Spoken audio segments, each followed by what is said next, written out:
Max Gorlin, Melbourne Football Club. You're listening to the Coaches Panel. This is Nat Fyfe from the Fremantle Footy Club. Trent Cotchin from the Richmond Footy Club. Scott Pendlebury from the Collingwood Football Club. You're listening to the Coaches Panel. Patrick Cooch from the Carlton Footy Club. It's Rory Sloane here from the Adelaide Crows. This is Tom Mitchell. You're listening to the Coaches Panel.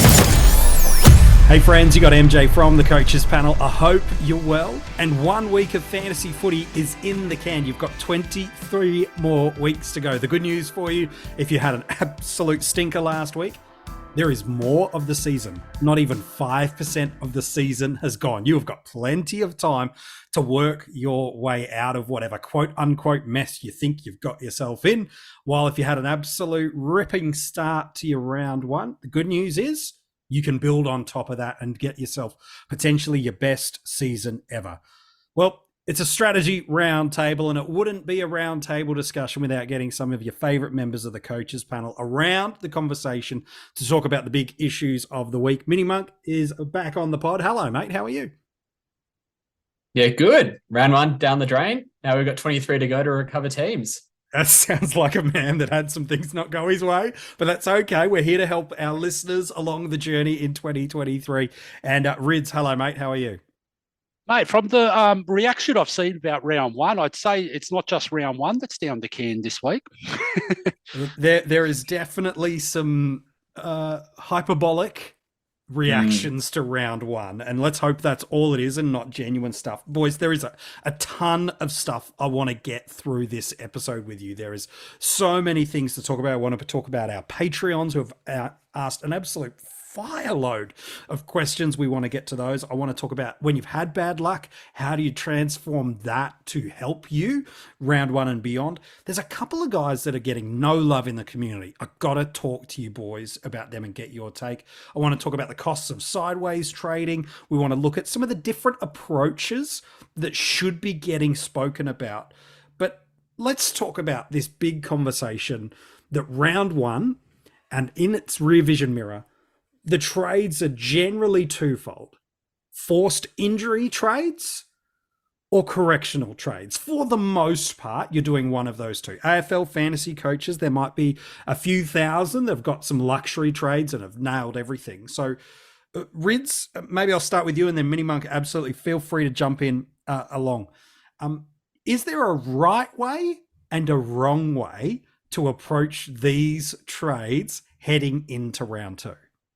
There's no right way or wrong way to do anything, MJ.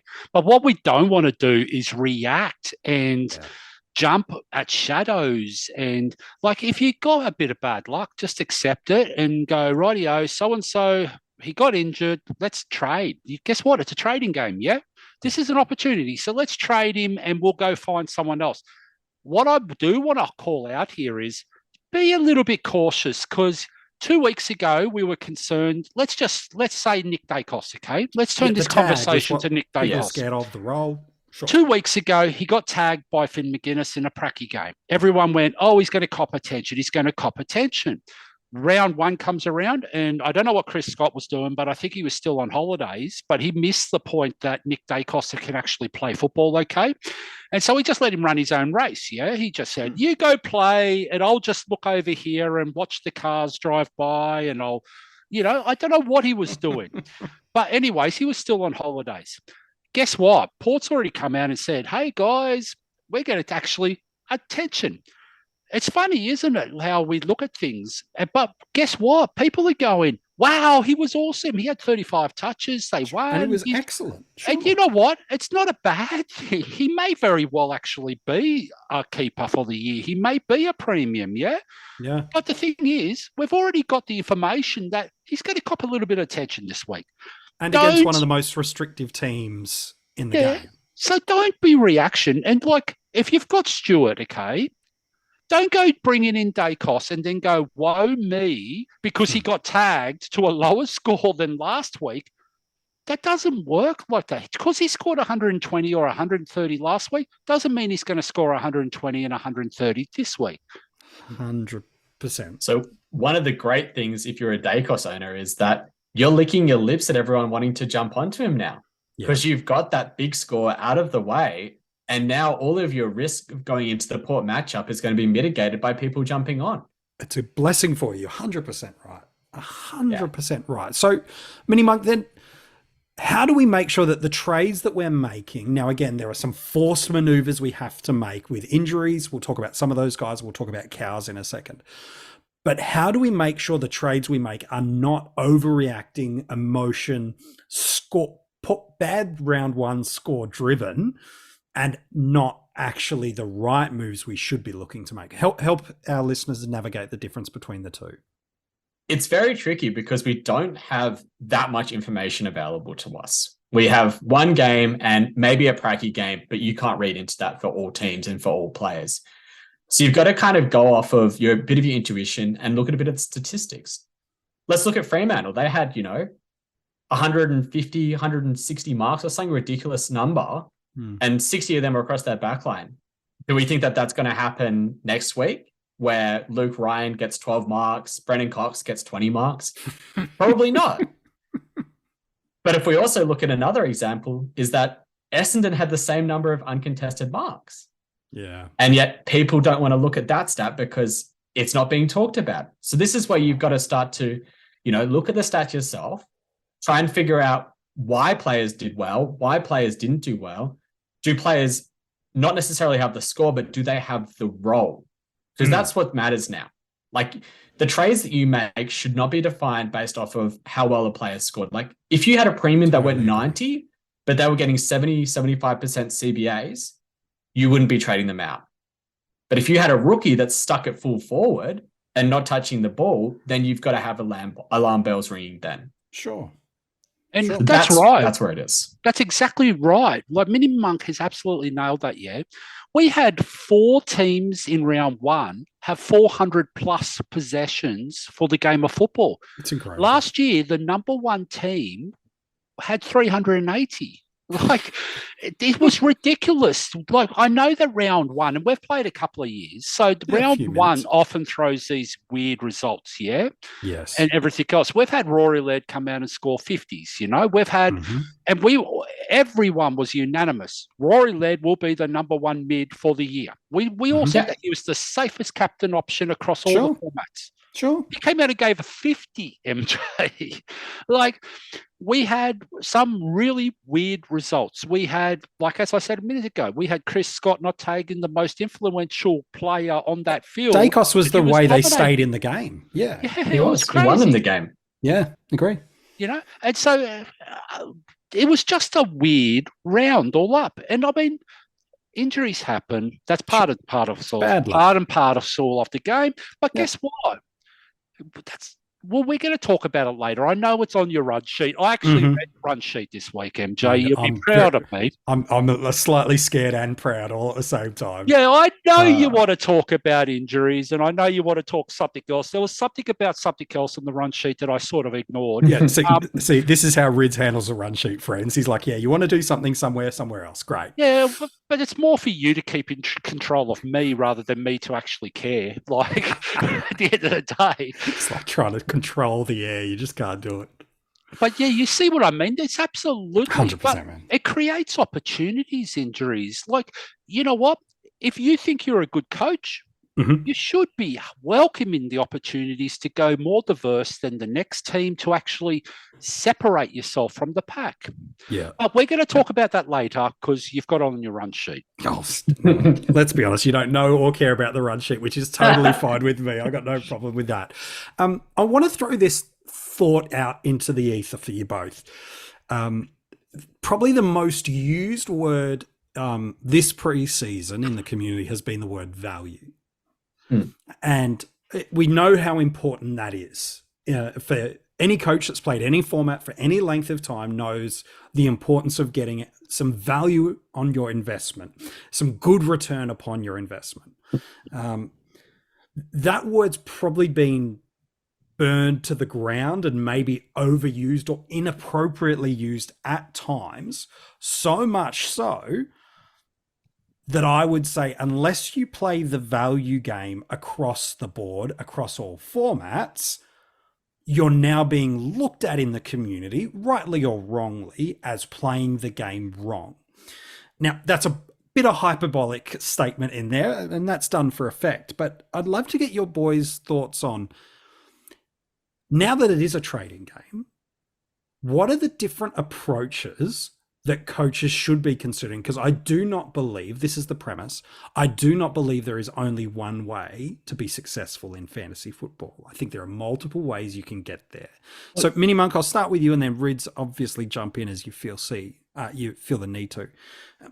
What are some of the different approaches that we should be looking at? Because ultimately, our teams all do have a level of uniqueness about it. I think it's really dependent on how much risk you want to take in fantasy, because that dictates how you trade, not only in round one, but through the season. You trade into a player that's got injury history, but is coming in at a discounted price. You should know that that's the risk that you're making. You know that, let's use Aaron Hall as an example. If he comes in and plays off halfback, he can score at a 110, 120 rate, but he's got hamstrings made out of paper. So you can't kick yourself if he gets injured. But if you trade into someone, I don't know, like Pendlebury, who's a safe 90 across the formats, it's a boring trade. He's probably going to get you the score. He's not going to get injured, but you're not going to gain that much. Yeah. So it really depends. Like I find that a lot of the way that you should play fantasy is based on how much risk you want to take. And the more risk that you want to take, the bigger the reward, the more likely you are to climb the ranks, but the more likely you are to fall back down the ranks. If you want to push for a top 1,000, top 5,000 finish in the format, then play it safer. But if you want to be the one that wins the format, you got to take the risk. You've got to identify the breakouts early. You got to identify the mid prices to jump on who do have the value. And that's where it's important on those mid prices, because they can turn a 65 price point into a 90, but they come with risk.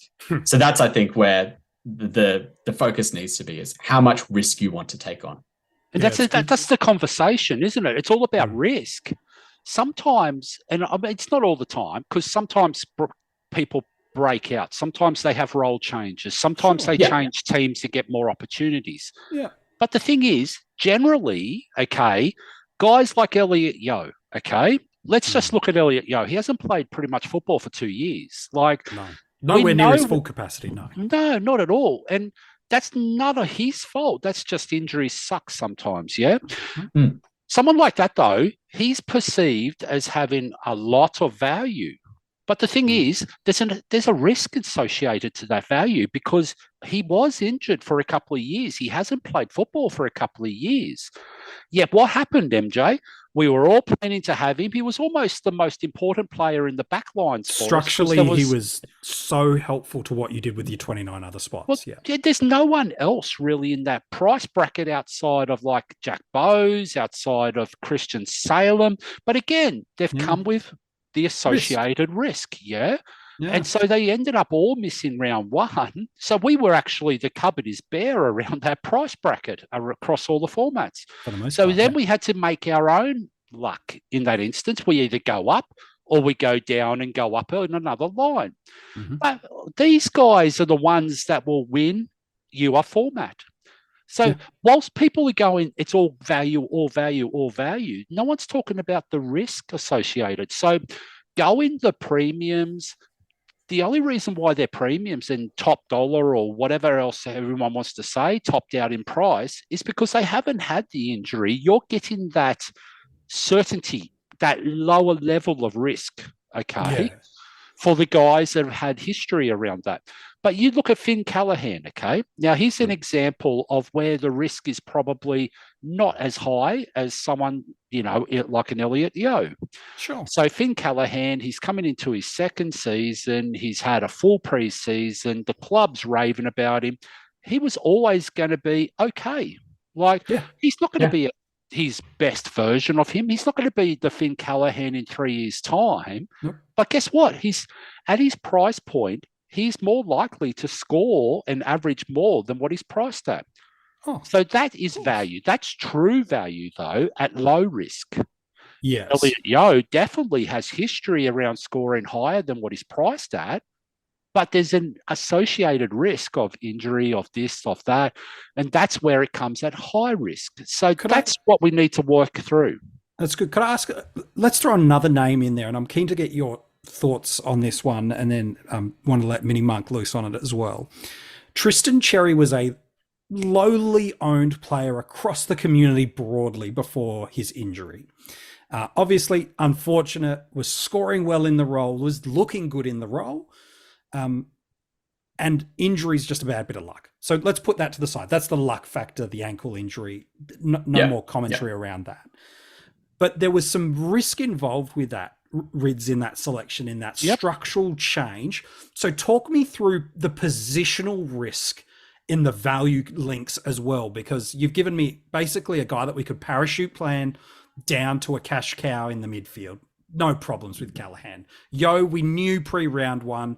We did one or two trades. We adjusted our structures. We're fine. Cherry, though, into round one, this might sound wrong, but hear the hut. Where was the missing logic or the potential risk, maybe is a better way to say it, that we might not have factored in to him as a starting squad option? It's more around what are the options around that price point across the formats that you can go to if it doesn't work. Yeah. Rightio. So, and I look at the ruck line, okay, and again, people will say it's hindsight, but I've been saying this since day one, okay, and it's not Cherry in this instance, it might be someone else's name. It doesn't matter. I just mentioned it in the back line around the mid prices. Yeah, correct. Same conversation. It just happens to be in that ruck line. He was 100% a good option. Okay, there's no problems about it. He was named as the number one ruck for North Melbourne. But you know what would have made me nervous before selecting him and going with him? What are my parachute options if something goes wrong? Mm-hmm. And the second part of that, and maybe that wouldn't have been enough for me to actually be scared off going in. Maybe the second part of that conversation is we got to fit Goldstein. We know that there's a matchup the week after against quality opposition. Mm-hmm. It's a likely in, and Goldstein's 5 games away from 300. So he's definitely going to get games, okay? There's no problems about that. I would have been nervous about that as well, but again, you can't use hindsight now. It's happened. It's gone. Can only adjust. But that's the risk associated is if something goes wrong, what's my parachute? How do I get him? Do I go up to English? And guess what? That might be a restructure then of another line. And you might be trading, let's just say, because the situation is Josh Kelly this week. Yeah, Kelly, Stewart. At this point in time, he's only out for 1 week, okay, with concussion at this point in time. Yep. But I can tell you now, looking at Josh Kelly, he's going to be 110 midfielder across the comps the way he was playing in those first 3 games for the rest of the season. Now, you might have to actually kill a Josh Kelly to a lesser option to get like a Sherry up to a English per se, or whoever the name is, okay? Yep. That's the problem now is how do you find the funds to actually fix that issue? And the problem really is there was no parachute options available that were actually good. Last year, and I just want to focus on this last year, Braden Pruce was the big conversation point last year, okay? We had to get him in a pod. I love it. Well, yeah, but every single week, you know this, we did this week in, week out. We talked about Pruce. Yeah. You know what made him so viable last year? Jack Hayes, Dixon, and a few others. Multiple options. Yeah. Your R3.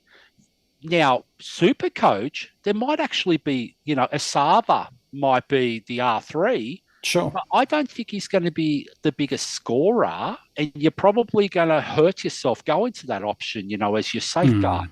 But people might have got lucky and used like Radaglia as like on field for that issue when Cherry had an issue, Totally. But like at the end of the day, that was the safeguard.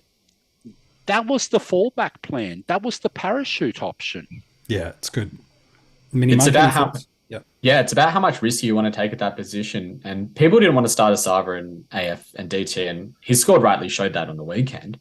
And SuperCoach is a bit more popular. But if you were looking to go someone like Cherry at R2, you needed to see that there needs to be a way out of this with someone at R3, because you don't want to be culling a premium in week 2. Like if we didn't have injuries to, Kelly, Stewart. Yeah, like where would people be going? You'd be culling one of the premiums that you probably wanted to keep and forcing out 2 trades to fix one issue. And that's problematic in limited trade formats. Like, you don't want to be doing that when every trade is valuable, and one trade right at the end of the season can potentially win you the format.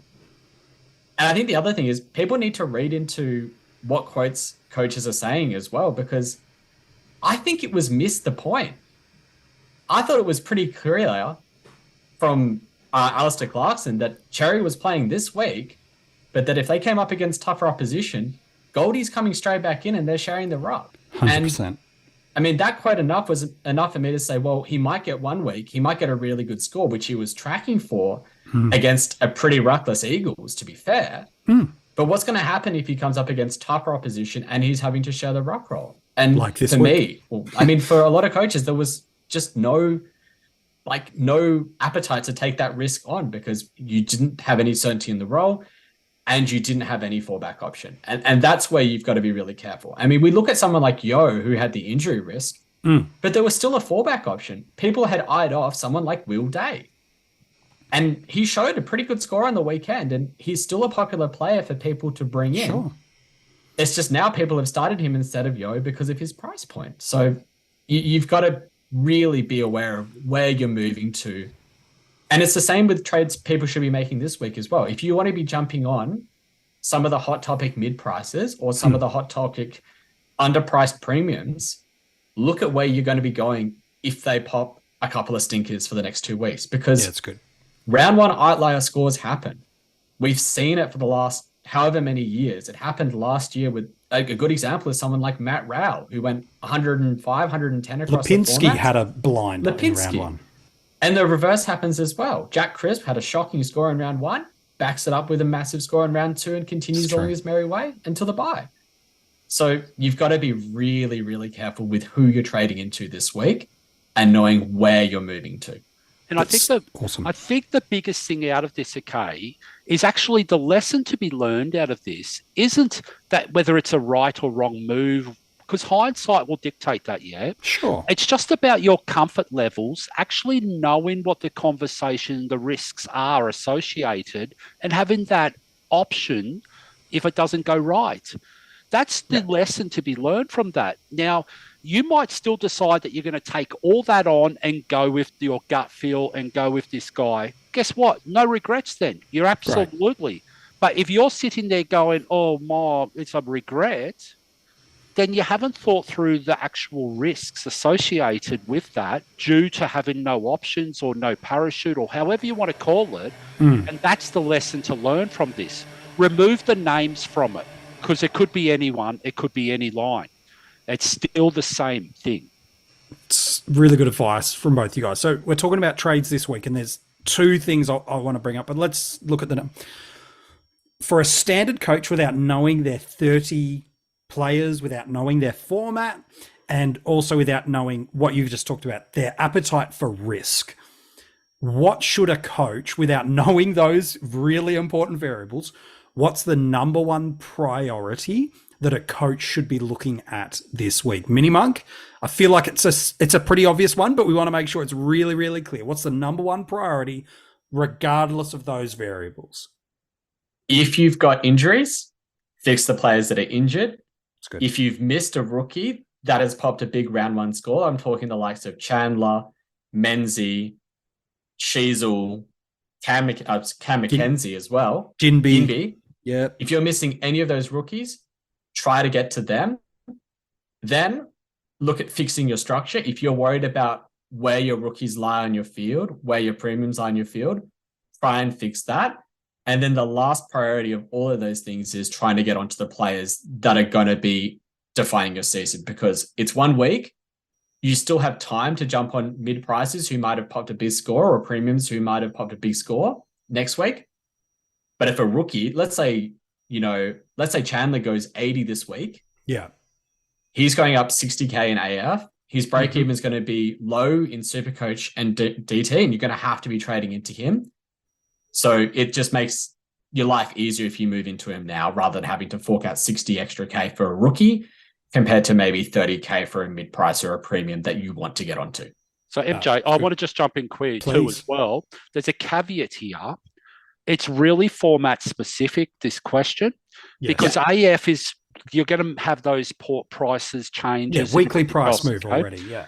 DT and SC, if let's just say hypothetically, now when we generally don't have any confidence around rookies. Of course, we got the Sheasels, we got some confidence, we got the Ashcrofts, but again, we already seen on the weekend just past. If someone told me that Ashcroft would go 50 on the weekend, I'd be probably going, nah. Yeah, it's a bit under, but yeah, I get your point. Bit under, but it could happen.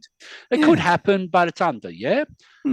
But if you jump on Chandler this week, the risk involved in that, if he pops a 30 this week, you're only going to get that 100 for that 1 week off the price change because it's a 3-week cycle.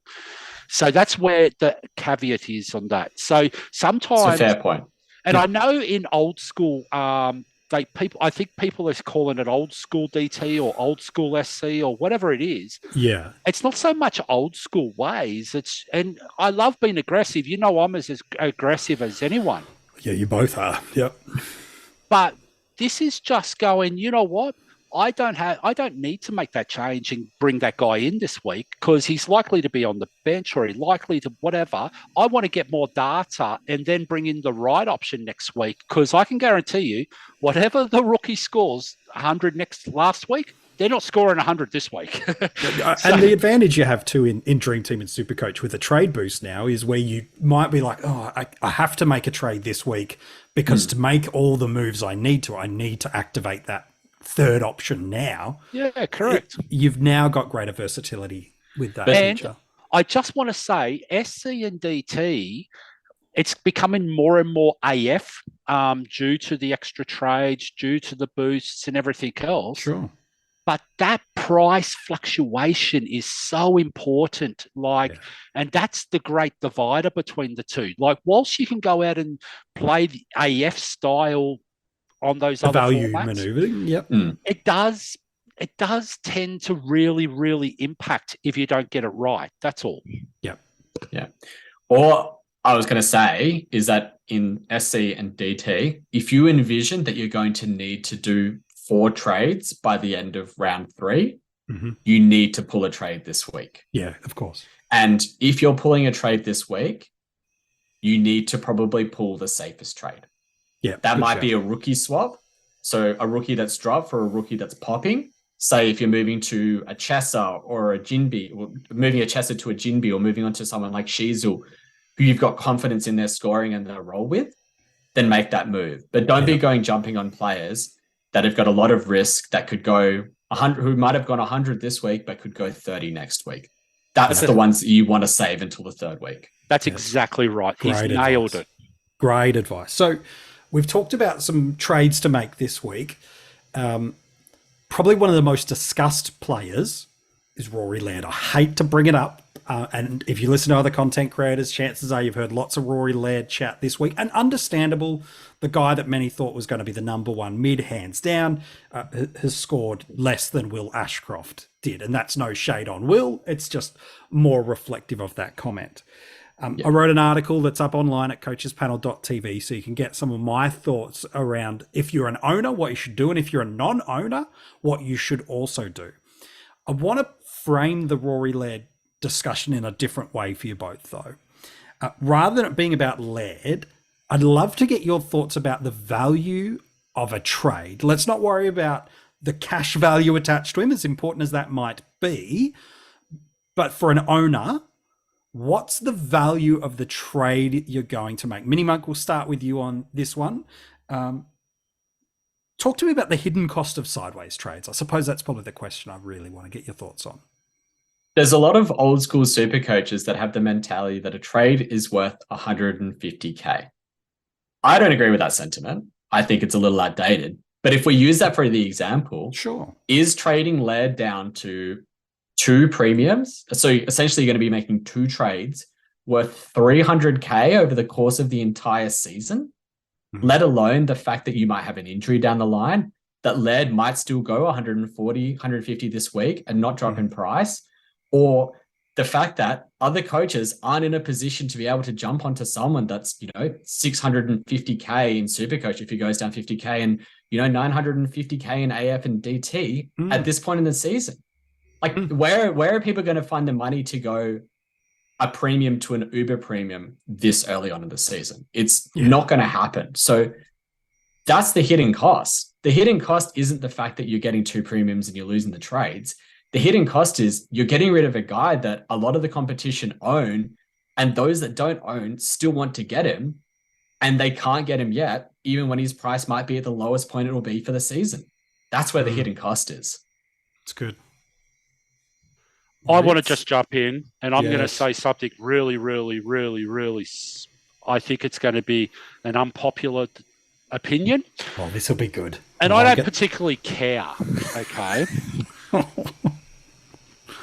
I have said this a million times through the course of the year. Now, AF is potentially a little bit different. Sure. But the only times a price of a player matters to you is if you're trading off them or into them. Correct. Okay. At the end of the day, every serious team will want Rory Laird, yes? 100%. Yeah. So how about stop focusing on Rory Laird? Because in 5 or 10 weeks' time, everyone's going to have Rory Laird. Now that it's happened, he's going to be cheaper and probably cheap enough for teams to jump on from wherever, okay? Sure. Stop focusing on Rory Laird. Focus on every other. There's 29 other positions in your team. Just go and actually work on that. If Rory Laird sucks last week, chances are, based off his history of the last 2 to 3 years, he's going to go pretty well this week. He goes 120 over his last 50 games across the formats. And we know it's an anomaly. Like, look at the conditions. It was stinking hot, and it was disgustingly humid. There were players cramping everywhere in that last quarter. And so there's no contest. There's no repeat stoppages. No. It's not the type of game that someone like Laird is going to excel at, especially as the game wears on. And we saw that in his score. He did the best in the first quarter when players still had gas in the tank and the game was contested. And then the game just fell away from there. MJ, we should not be talking about Rory Laird from that game. We should be talking about Tom Green. He played in the same game of football. Everyone was saying he took 0 marks in a pracky game. It was the most craziest game of football under the hot weather, okay, and everything else. And Laird sucked. Our number 1 midfielder across the formats over the last few years, everyone's saying Rory Laird is the number 1 midfielder in the game right now. Probably 90% of people have still got that same view. Yeah, sure. Tom Green, who couldn't take a mark in a practice game, scored 120 and 130 across the formats. People were worried that his spread and Rory Laird didn't have enough contested ball opportunities to actually impact his score. Tom Green, who is a contested beast, didn't only just have enough opportunities. He said, "Hey, you going, guys? I'm going to go into a captain world here." Yeah. Like, that's who we should be talking about, yeah? Oh, 100% agree with that. So, to bring the question back to Laird one more time, give me the justification for someone to trade him out. Okay, I can do this one because, like, you guys know, we're in chats. You know that I'm very, very... I just don't understand why people would be trading out anyone and I agree after with a that. poor score, okay? I agree. I'm not going to harp on what I always harp on, and I pulled myself up before because I was going to say something really bad, but I wasn't. I said no, I won't, because I've done it a million times. Thank you. Rory Laird, the only time you explore Rory Laird is if you need to free up cash to fix another injury problem on another line. Like we just talked about restructuring, and we're talking about the R2 situation. If you've got a Tristan Sherry and you own Rory Laird, guess what? That might be an opportunity to free up a bit of cash. Not that I would actually advocate for that. Sure. But that could be an opportunity to free up enough cash to get a Cherry to English. And you get a Callahan in. Well, you might get a Setterfield. It might be whoever it is. Or whatever. Okay, that might give you enough. That is the only rule I would have on trading Laird. He is the solution to your problem, not he is the problem. Yes. Is the way you should be viewing it. Correct. But you have to be going to another premium because I'm seeing people that are splitting Laird into 2 mid prices Yeah. And I look at that and I am like, what are you thinking?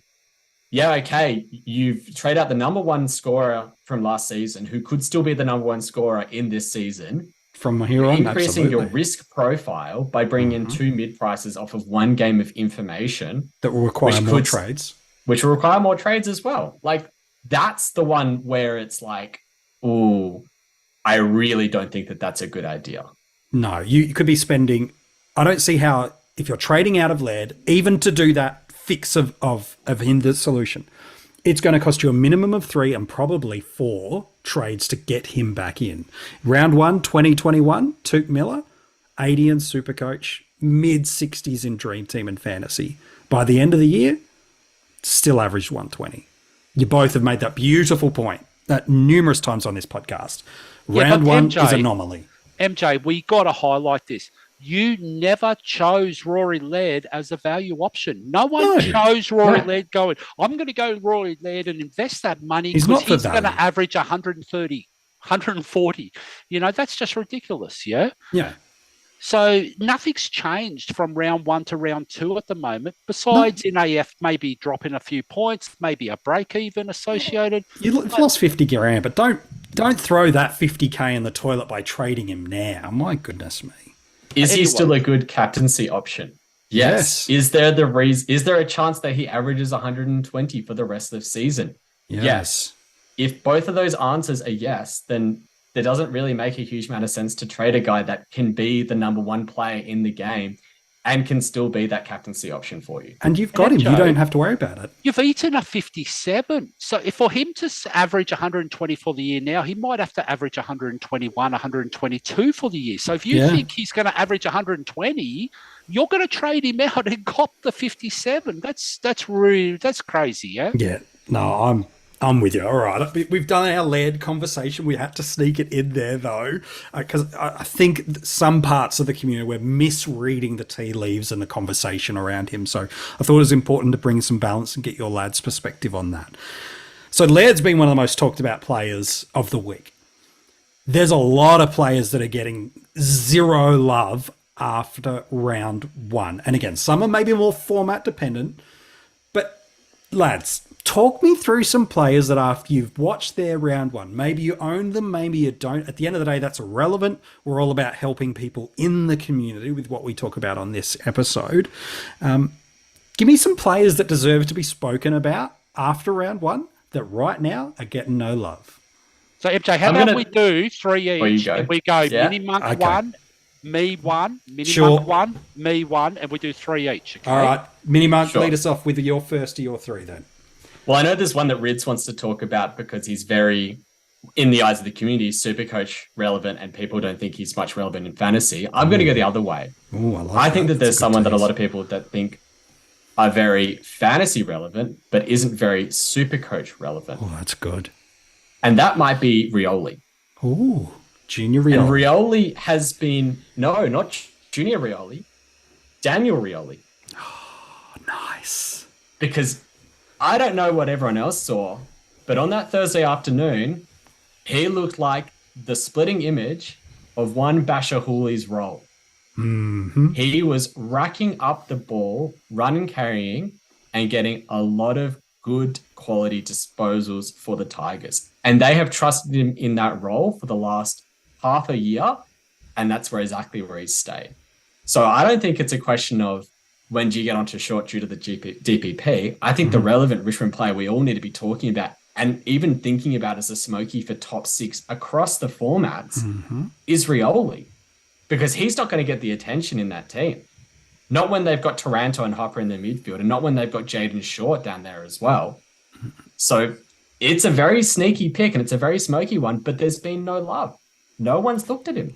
I love that. MJ, I'm not going to go the guy that MiniMonk wants me to go yet. Okay, you'll get to him later. I'm going to do that at pick 2, okay? Okay. All right. Just to give you a heads up. Yeah. Because I got a really sneaky one that happened on the same game that MiniMonk just said, okay? That everyone has somehow forgotten. I don't know whether we've all got like memory lapse or whatever else, but his name's Toby Nankervis. He looked $1 million that game, yeah? We're talking about, you know, a tough line in the ruck lines. How did Toby Nankervis just get absolutely missed by the community? We're talking 116 in Dream Team and AFL Fantasy. I don't know the SuperCoach in front of me, but we're talking about 11 tackles, 37 hitouts.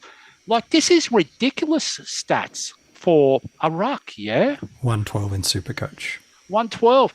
Like, if you're looking for a Tristan Cherry replacement, why not take a punt on someone like a Toby Nankervis? But anyways, he's one guy that I think people should have been talking about, and I haven't heard boo. I like it. MiniMonk, who's number 2 for you? Zach Butters.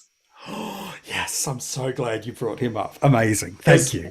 We have talked about Port Adelaide's midfield mix so many times, and there are players that are getting talked about a lot, and I think there's one that we'll chat about later in that midfield mix that is getting a lot of attention. But Butters scored pretty well. And he got a lot of CBAs, and he knows how to have a really, really nice SuperCoach ceiling in him as well. And yet nothing. I mean, that was a low-scoring game in AF and DT, and obviously that meant that there was a lot of scaling for players, but he is one of their top 5 players, clearly. And yet Rosie gets a lot of love. He was the top 6 forward that you had to start, and yet Butters is going to perform pretty similarly to him. And I know that we had this discussion in the preseason about him because I felt similarly then, and I still feel similarly now. If you want to take him on as a point of difference to other forwards, then he's a pretty tasty option. He's not bad now. It was a weird game. Not one player in Fantasy and Dream Team turned up in that game, and yet, man, to do what he did, with the others around him to do what they did, I think that's a bang-on one to talk about. All right, Rids. We've done 5 minutes of teasing about this guy. Who is it? Okay, I have never seen worse anklet socks in my life, okay? So if you've missed this, go out and have a look at the little bit of footage or something at his socks. They're the worst socks I've ever seen on a footy player in my life. But it's Matthew Rowell, okay? It had to be Matthew Rowell, didn't it? This guy came out, he ripped it up, and SuperCoach 119, Dream Team 109. He got 28 touches. He had 8 tackles. I haven't heard boo. Everyone's talking about Setterfield. Everyone's talking about everyone else. Why isn't anyone talking about Matt Rowell? And I know you got hair. You got this stylish hair, MJ, okay, where it's all flicky and everything else. If you haven't seen it, jump on when MJ does a live cross from his car on the Facebook. Yeah. It's just outstanding hair, okay? It's quality. Thank you. But Rowell's game was that level of quality, let me tell you. Oh, turn it up. So he had 21 contested possessions in that game. Yeah.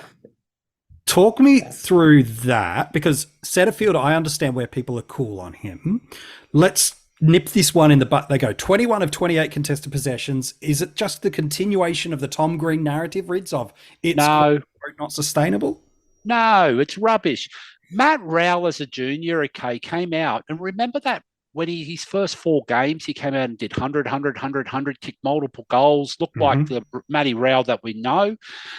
That's my memory of him. And then suddenly he got injured with the shoulder. He had terrible injuries. We've got this 18-month rule, okay, for leg injuries. We always say that player, like after a knee reconstruction, after a broken leg, give him an extra year and he'll be the best version of himself. You can't tell me watching that game that Matt Rowell didn't look like the version of Rowell game 1, game 2, game 3. 2020, yeah. He looked 100% that, but we've all got this fear factor, okay, going, oh no, we've condemned Matt Rowell. He's 22 years age. Like, well, how quick are we to go, no, we can't go that option? He's going to be a gun, MJ. Well, at the end of 2020, heading into the 2021 season, he was in a lot of people's eyes in keeper leagues. The must get at number 1. It was if I've got to get him. And yet now, he wasn't going in the top 100 of drafts. So you bang on the money with that take, that's for sure. Gold Coast sucked in that game, okay? They absolutely sucked. The weather was awful. It was humid. It was slippery conditions. Matt Rowell looked like a different kind of player compared to all of his other teammates outside of Jared Witts that day. So clean. Like, it was just ridiculous. And the way that he's hunting the ball and hunting the man, he just looked, he's a different Matt Rowell to what we've known for the last year or two, put it that way. That's very, very true. All right. You both got one player each left to go. Someone that's deserving of some love that's getting none in the community. Who have you got for me, MiniMonk? I don't think this player's getting none, Okay. but I think he's not getting enough as he should. And that's Connor McKenna. Nice. Especially for AF, because people aren't considering him as an option.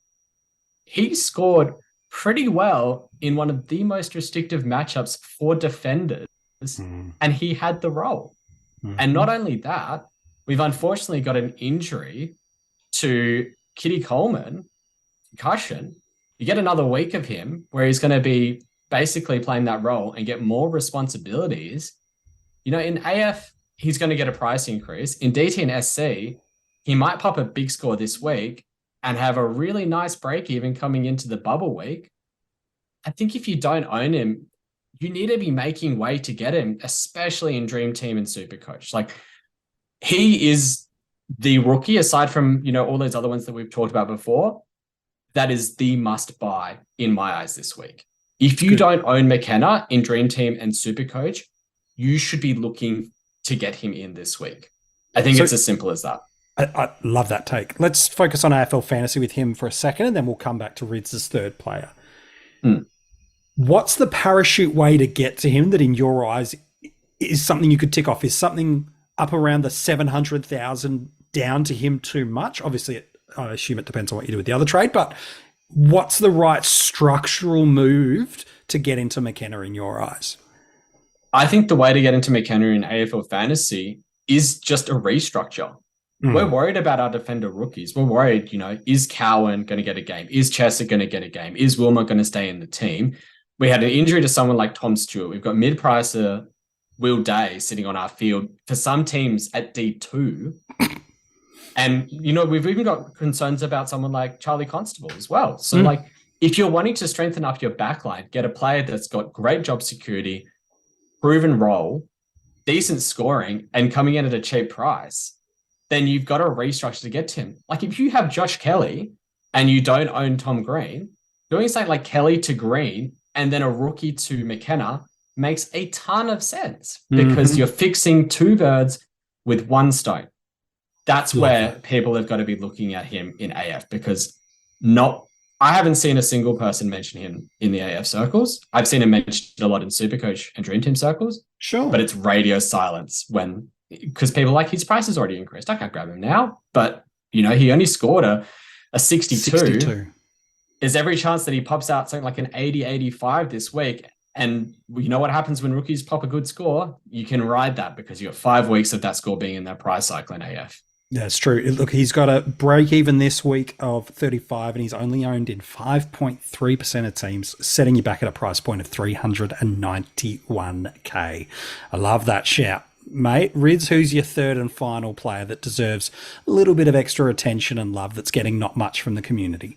Yep. So I love how you believe that I'm going to follow your instructions. You won't. No, say third and final. He's got actually going to more. give you two names. Okay. The first one is going to be really, really interesting because I think the conversation has been wrong, okay, around this guy. And that's Horn Francis. Now, for some reason, we've gone Horn Francis is SuperCoach relevant. It's only SuperCoach you can do that. I actually disagree. In DT and AF, I actually think he's very viable. We're talking about a game of football, Port and Brisbane, where he was, 5 points off the leading scorer of the game.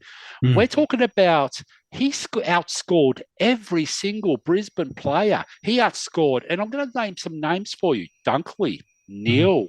He outscored a lot. Everyone. Like, it's ridiculous, yeah? He outscored Butters. He was 5 points off Connie Rosa.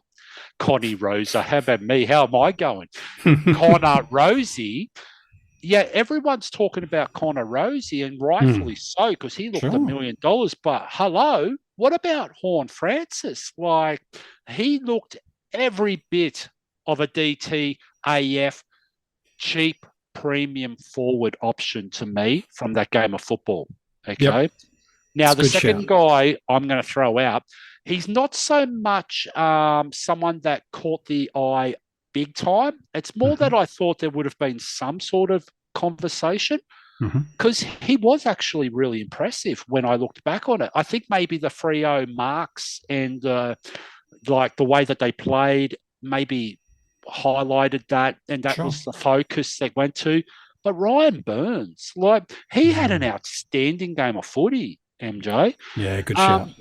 And he's really at that, you know how we say like a Dom Sheed, who's at that 550, 600 of AF, where he's at that awkward price point, 100, 150K less, you know. We're looking at Ryan Burns.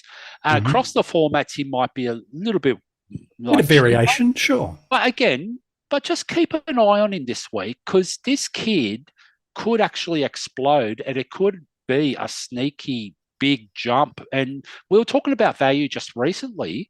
This guy could actually be a value because he is going to get more opportunity and he's going to be a better role. And he's probably been in the system, 3 years now, 4 years Yeah, it's now? a handful of years now, yeah. You know, so he's 100% ready to go pop. It certainly is, and seems to be one of Ross's favourites as well, which is always important. We know how Ross has certain favourites in his previous 2 coaching stints. Want to get to our Patreon questions in a minute, but we did allude to something at the top of this episode, and we will fly through our Patreon questions quickly. If you've had some bad luck this week, and there were some coaches that didn't make bad choices, they just had bad luck. How do you turn that bad luck around? Is my question for you both. Use it as an opportunity to turn it into an advantage. What do you mean by that? So I was talking before about Josh Kelly, how he's injured. If you don't have Tom Green, I feel like it's a relatively easy move. Let's say in AF in particular, if you don't have any other age issues, because you bank money, you can use it to shore up other areas. You can use it to do other things in your team. Because there are going to be coaches that have teams where they don't have injuries. They've hit most of the right rookies and they're pretty happy with their structure. And they're going to be thinking, what am I doing with my trades this week? And you know what? They might just pull something stupid out of the hat. You might trade out a premium who then goes on to average 110. You might trade out a mid-pricer who had a bad first game, someone like Jacob Hopper in SuperCoach. Sure. And you might just react too quickly to too little information. So, yeah, you've got bad luck. You've maybe had an injured premium, or you've got someone who's going to be missing a few games. Use it as an opportunity to fix what went wrong in your starting structure. If you think that you haven't taken enough risk, you might have been running short on mid prices, then now you've got a week of information where you can say, oh, these are the mid prices that I am interested in. These are the ones I want to move on to. And I'm in this position that no one else is. Lucky me. And that is a very, very undersold point, because I don't see a lot of people talking about the value in splitting someone into 2 mid prices that is at a value point that got injured. Say someone like Tom Stewart. Sure. Say someone like Josh Kelly. Say someone like Tristan Cherry gets injured. You get the opportunity to look at different ruck options. We talked about one just before, Toby Nankervis. Yeah. Are there many coaches that own him? Nope. Is he going to go up in price? Yep. Is he a number 1 ruck? Yep. Here's a risk that you might want to take on. So yeah, it gives you the opportunity to differentiate from the pack easily. Love that. Rids, from you before we hit some Patreon questions, anything to add?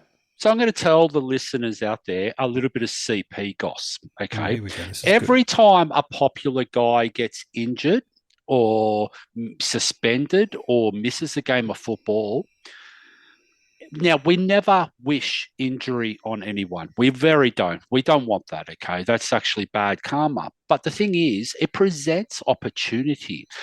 And how many times, MJ, do you reckon you've seen that message in the CP chat? I love carnage. How many It's your times? favorite thing.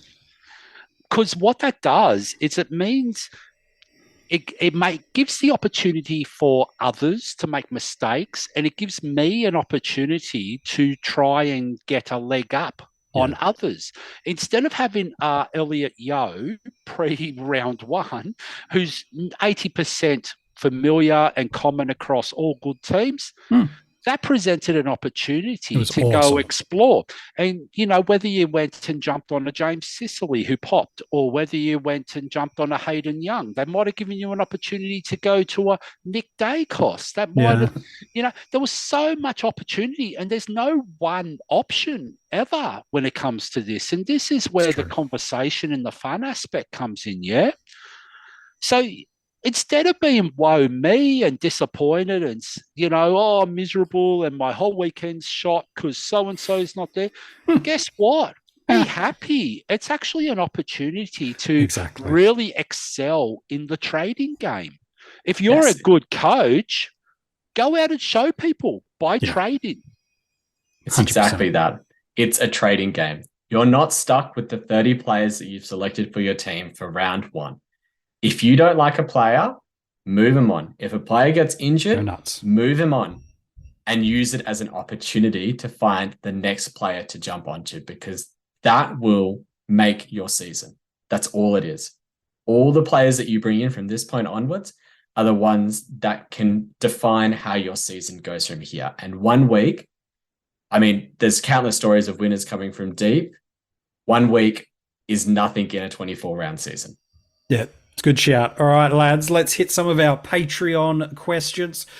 These are people that joined the Coaches Panel family. They're getting bonus content, access to hidden groups, leagues, and a bunch of other great rewards. You can jump in at any tier level you like. There's a cash cow, there's the breakout, and a premium tier. And just in the last week or so, got a couple of people to thank that have joined up in our premium tier level. Ash, Michael Paul Sunman, Guy, Joshua Hodgman, Dylan Feitzner, James. I'm not even going to try your last name, James, so apologies, but James Art, my favourite, Wizard of Aussie Rules, that's what he's got as his name, and Alex Potter have all joined in at that premium tier of our Patreon. We thank you for your support. You can go and check out some of the other Patreon opportunities. The links are all online at coachespanel.tv. But we'll let our Patreons ask questions on the podcast, as well as a bunch of other different tier rewards.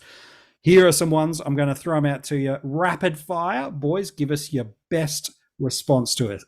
Rids, we'll start this one from you. JP Fam 3 goes, is anyone concerned with the injuries to Haynes and Whitfield that Isaac Cumming is now going to go back to a lockdown position this week? Rids, concerned about Cumming? No. Fair enough. We'll move on to the next one. Buckley, Buckley came in last week, and we've already heard Likalia was a laid out last week, so he's going to come back in. There's enough guys there to cover off those roles. You don't have to worry about that. And why would GWS use one of their best attacking defenders, one of their weapons in the back line, and they want to do the tsunami this year? They want to introduce quicker ball movement. He's the guy that actually springboards that, So, no, I don't think you need to be worried about that. That's a good one. Grimo wants to know, SuperCoach question for you, MiniMonk. He's looking at upgrading Jones as he has him at D3 and doesn't wish to go down. He's made some mistakes, but he's looking to make some moves along the way. Is trading out Laird for him to get Ridley and fix up another mistake an okay approach? Or is it a need to wait and see what happens with teams for Jones? This goes into what I was talking about with structure. Yeah. You're getting a D3 being Jones, who's 200K, who you're worried about, up to someone like Ridley, who's a player that could be popping, is at a cheap price. I'm hesitant, but I think it's okay. Yep. I think it's a good illustration of what you're saying, and I understand the hesitancy there. Guy's asked a very similar question. So, Guy, we won't pose that one. It's a very, very similar question. So we'll leave MJ, can I just jump in there for 1 second? Please. Maybe stop focusing on the guy who's priced at 200,000, and because, at the end of the day, if he gives you an output of a rookie score, that's okay, because he's priced that way or just above a rookie, maybe manage the expectations of what you expect from Liam Jones. Like maybe you need to go a 50 or 60, but wait for teams, make sure he's actually out if he's going to miss, because that's just bad luck.